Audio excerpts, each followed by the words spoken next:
Good morning বন্ধুরা, আজকে চলে এসেছি একটা সুন্দর ভিডিও নিয়ে।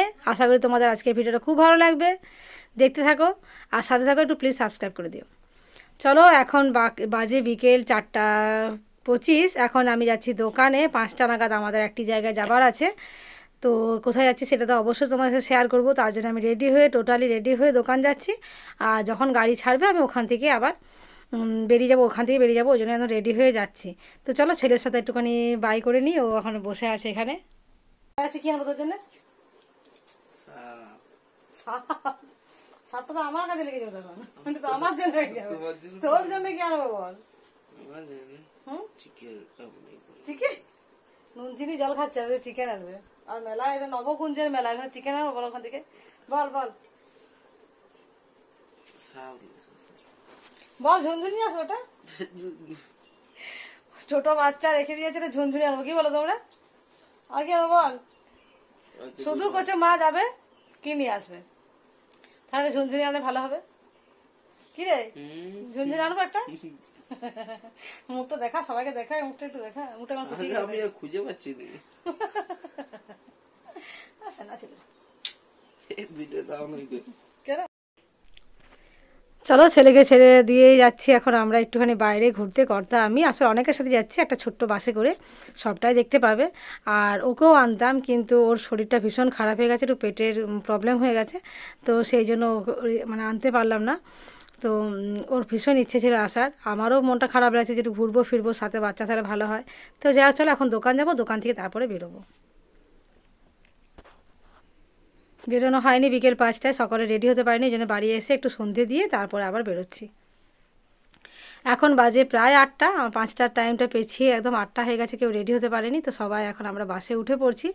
আর যে বাসটিতে করে আমরা কুম্ভ গেছিলাম, সেই কুম্ভ মেলার বাস এটা, ওই বাসে করে আমরা এখন যাব। আর যতজন যাচ্ছি আমরা যারা কুম্ভে ছিলাম, তারাই আবার এই ট্যুরটাতেও যাচ্ছে। এটা ট্যুরই বলতে পারো, ছোট্ট একটা ট্যুর।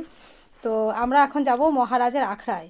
যে মহারাজের আখড়াতে আমরা গেছিলাম কুম্ভে, সেই মহারাজের আখড়া বলা হয়, ওরা আখড়া না আশ্রম, মহারাজের আশ্রমে আমরা এখন যাব।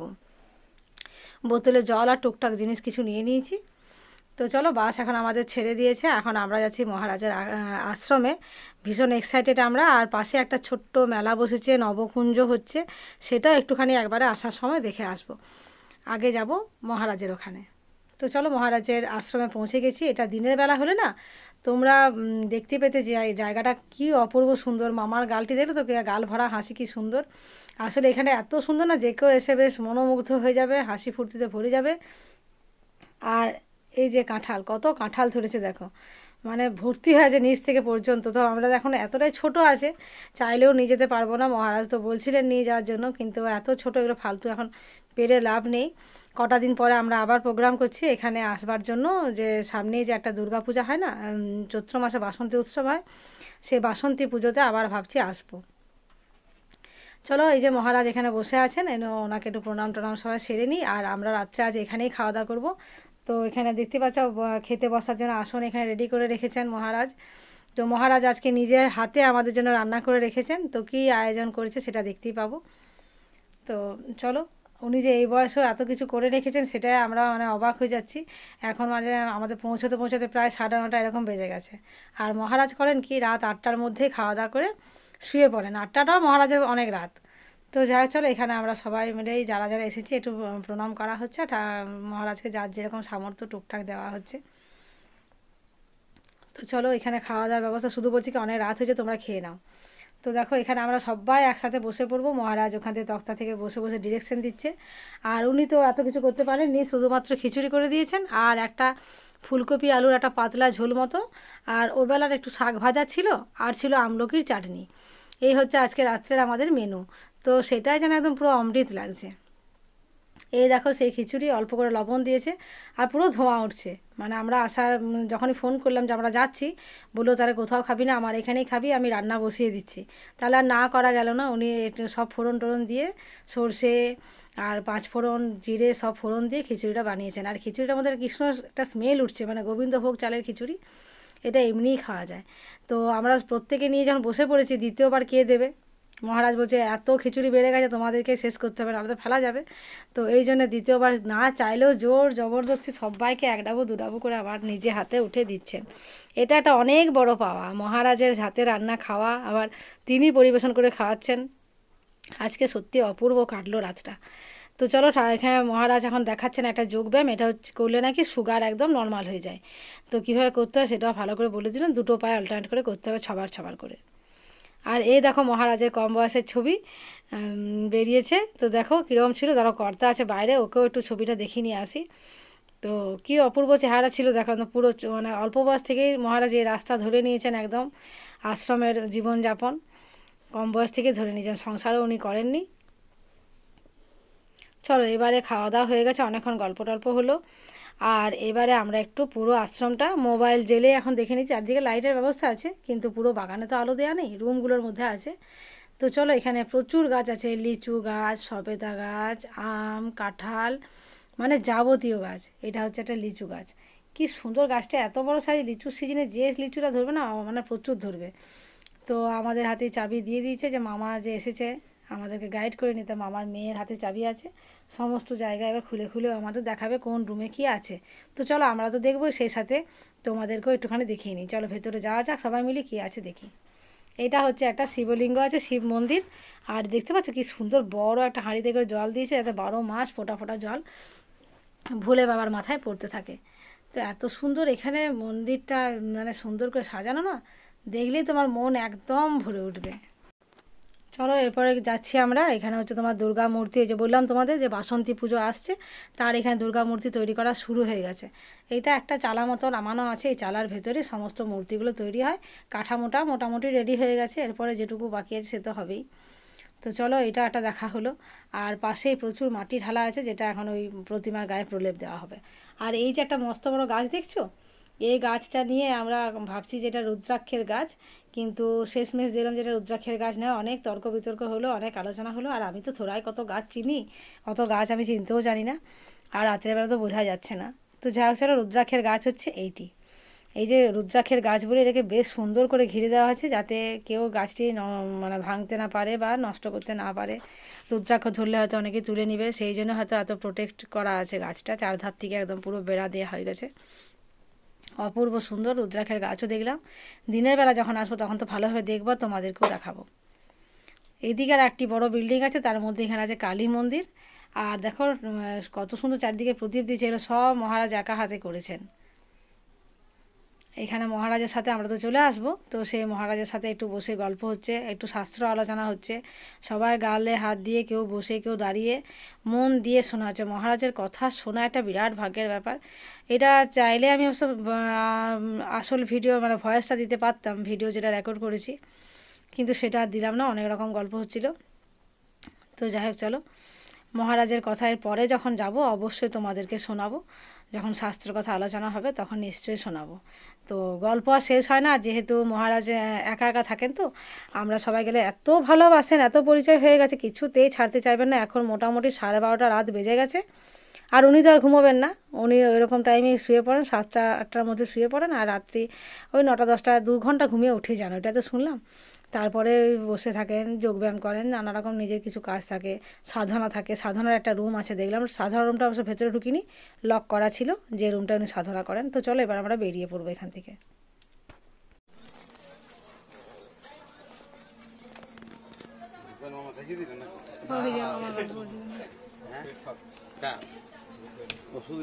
মামা এক্সট্রা কিছু পাচ্ছে মনে হয়, আমরা উঠে গেলাম।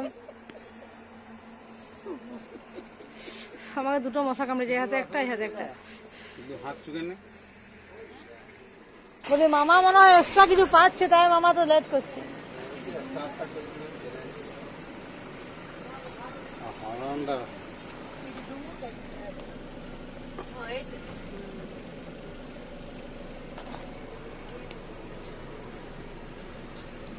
চলো আয়া ঘর ঢোকানো, চলো বেরিয়ে যায়, যতদূর যাওয়া যায় নাকি। গাড়িতে উঠলে হয়ে যেত। চলো এখন আমরা যাব যেখানে নবকুঞ্জ হচ্ছে, তার পাশ দিয়ে এসেছি আর ওই পাশ দিয়েই পেরোবো। তাহলে এখন রাস্তাটা এখানে অনেকটা ক্লিয়ার হয়ে গেছে। যখন যাই না তখন প্রচুর গাড়ি ছিল এখানে, গাড়ি পার্কিংয়ের কোনো ব্যবস্থা ছিল না। আমরা হয়তো ভেবেছিলাম অনেকটা হেঁটে আসতে হবে। তো যাই হোক এখন একদম ফাঁকা হয়ে গেছে গাড়ি, এখন তো রাত 1টাও বাজে। চলো একটু মেলার ভিতরে ঢুকে দেখি। এখানে চৈতন্যদেবের, মহাপ্রভু চৈতন্যদেবের সমস্ত কিছু, মানে ছোটোবেলা থেকে বিয়ে হওয়া, তারপরে তোমার ওই যে পুরীতে গিয়ে দেহত্যাগ করা, সমস্ত কিছু এখানে স্ট্যাচুর মাধ্যমে ছোট থেকে একদম দেহত্যাগ পর্যন্ত সব কিছু এখানে সাজানো আছে পরপর। তার শিক্ষালাভ, তার গৃহত্যাগ, তার বিবাহ জীবন, যা যা কিছু ছিল সব কিছু এখানে স্ট্যাচুর মাধ্যমে বুঝিয়ে দেওয়া হয়েছে। আর নিচে নিচে তো এই তো ছোটো ছোটো করে তোমার লিখেও দিয়েছে কখন কি হচ্ছে, কি ঘটছে। তো যাই হোক সবটাই আমরা দেখলাম আর সত্যি খুব সুন্দর লাগলো। এখানের পরিবেশটা এত সুন্দর করেছে না। নবকুঞ্জ আমাদের গ্রামেও হয়েছিল, কিন্তু আমাদের গ্রামে এবছর প্রথম, হয়তো ধীরে ধীরে আমাদের এখানে অনেক উন্নতি করবে। তো আপাতত তো এখানে নতুন, তো তার মধ্যে যা করেছে আমাদের এখানে অনেক ভালো করেছে। আর এখানে অনেক দিন থেকেই চলছে, সেই জন্য একটু তো অন্যরকম হবেই। তো চলো এবার যখন নবকুঞ্জে যে মন্দিরগুলো তোমরা দেখাবো না, যেখানে নবকুঞ্জ চলছে সেখানে দিলে তোমরা আরও অবাক হয়ে যাবে। এত সুন্দর দেখে আমি নিজেও অবাক হয়ে গেছি যে এত সুন্দর করে এখানে জায়গাটা সাজানো আছে। আর দেখো মহাপ্রভুর স্ট্যাচুগুলো এত সুন্দর করেছে যেন সে মানে অবিকল একদম মানুষের মতো দাঁড়িয়ে আছে, নিখুঁত তৈরি একদম। কি সুন্দর করে করেছে, মানে সেই যুগে যেন মানুষ পৌঁছে যাবে একদম। চলো আমরা মেলার দিকটায় চলে এসেছি। এখানে প্রচুর দোকান আছে, মানে কি নেই, মূর্তি আছে, পিতলের দোকান, কাঁসার দোকান, স্টিলের, আর এসব গয়নাগাটির তো দোকান তো আছেই। আর পিতলে তুমি সমস্ত কিছু পাবে, কম দামি তো দামি একদম যাবতীয় জিনিস। তো আমি যাই হোক সেরকম কিছু কেনাকাটি করিনি, যেহেতু রাত 1টাও বেজে গেছে। আর আমরা একটু মেলার ভেতরটা ভিড় ছিল, গাড়ি পার্কিংটা হালকা পেলেও মেলার ভেতরটা ভালোই ভিড় ছিল। তো ওই জন্য আমরা যে যার যেদিকে খুশি হারিয়ে মানে আলাদা হয়ে গেছিলাম।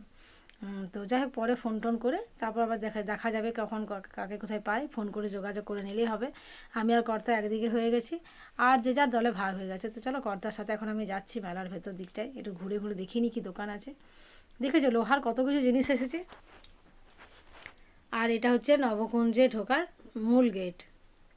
তো চলো এই দেখো ভেতরটা, আর কি সুন্দর করে সাজিয়েছে। এখানে সারাক্ষণ এই যে দেখতে পাচ্ছ বোর্ডে লেখা আছে প্রত্যেকটা দল, তো 9টা কুঞ্জে সমানে চলছে। তো প্রতিটা দল কোথায় কত নম্বর স্টেজে গিয়ে হবে আর কি, নবকুঞ্জে যে এখানে কুঞ্জগুলোতে হবে, কোন নম্বর কুঞ্জতে হবে, সেগুলো সব মাইকে অনবরত বলে যাচ্ছে যে এই দল ওই কুঞ্জে চলে যায় এরকম। আর পুরো জায়গাটা তো ঢালাই করা, একটা ঢালাইয়ের মধ্যে 9টা কুঞ্জ সাজানো আছে। যেটা মূল কুঞ্জ সেটা একটু বড় সাইজের, বাকিগুলো সব ছোট ছোট করে করা আছে, একদম ইট সিমেন্টের তৈরি পুরোটাই। আমাদের এখানে যেমন প্যান্ডেল করে রেডিমেড তৈরি করেছিল, এটা পুরোটা একদম ইট সিমেন্টের তৈরি, ঢালাই করা মেঝে, ঢালাই ছাদ, সব একদম সুন্দর করে নবকুঞ্জ তৈরি করে দিয়েছে। এখানে কার্পেট দেওয়া আছে, যারা দেখছে তারা ইচ্ছে মতো ঘুমোচ্ছে দেখছে। আর এটা একটা সত্যি অপূর্ব সুন্দর, না এলে সত্যি মিস করতাম। এরকম নবকুঞ্জ দেখিনি। আর রাস্তা দেখেছো কি সুন্দর করে একদম এই মঞ্চ যাওয়ার জন্য রাস্তা করে, ধুলো মাটির কোনো ব্যাপার নেই চারিদিকে, পুরোটাই ঢালাই করে দিয়েছে। একটা ঢালাইয়ের মধ্যে সব আছে। আর ওদিকে বোধহয় খাওয়া দাওয়ার ব্যবস্থা আছে এইখানটায়। তো জানি না 12 মাস খাওয়া হয় কি না, এই সময়টাতে হয়, ওটা হল ঘরটায় বোধহয় খাওয়ার ব্যবস্থা। তো যাই হোক চলো সব কিছুই দেখলাম। পরবর্তী সময়ে যদি আরও আসি নিশ্চয়ই তোমাদেরকেও সাথে করে নিয়ে আসবো, আর সবটাই তোমাদের সাথে শেয়ার তো করবোই। খুব ভালো লাগলো। আসলে আমাদের এখানে কুঞ্জগুলো দূরে দূরে ছিল, সবগুলো তো মাইক ছিল না বলে একটা শোনা যাচ্ছিলো। আর এখানে প্রত্যেকটা একসাথে শোনাচ্ছে, এটা একটা আলাদা ব্যাপার। একদম কাছে কুঞ্জগুলো করা আছে একটি জায়গার মধ্যেই। কোথাও পুজো চলছে, দেখতে পাচ্ছ পুজোও হচ্ছে, আর প্রচুর লোকের সমাগম। আর এখানে মেলায় এসেছি কিছু কিনবো না তা তো হয় না, আমি এই কাপগুলি কিনলাম গোলাপি রঙের। আর কি সুন্দর রঙ বেরঙের কাপগুলো দেখো। গাড়ির সবাই কাপ কিনেছে, সেইটা নিয়ে এখন গাড়িতে ভীষণ হাসাহাসি হচ্ছে। সেইটা আর ভয়েসটা দিলাম না, শুনলে তোমরাও হাসতে। প্রত্যেকের হাতে এক ব্যাগ করে কাপ, আর ঝনাত করছে বাম্পারে।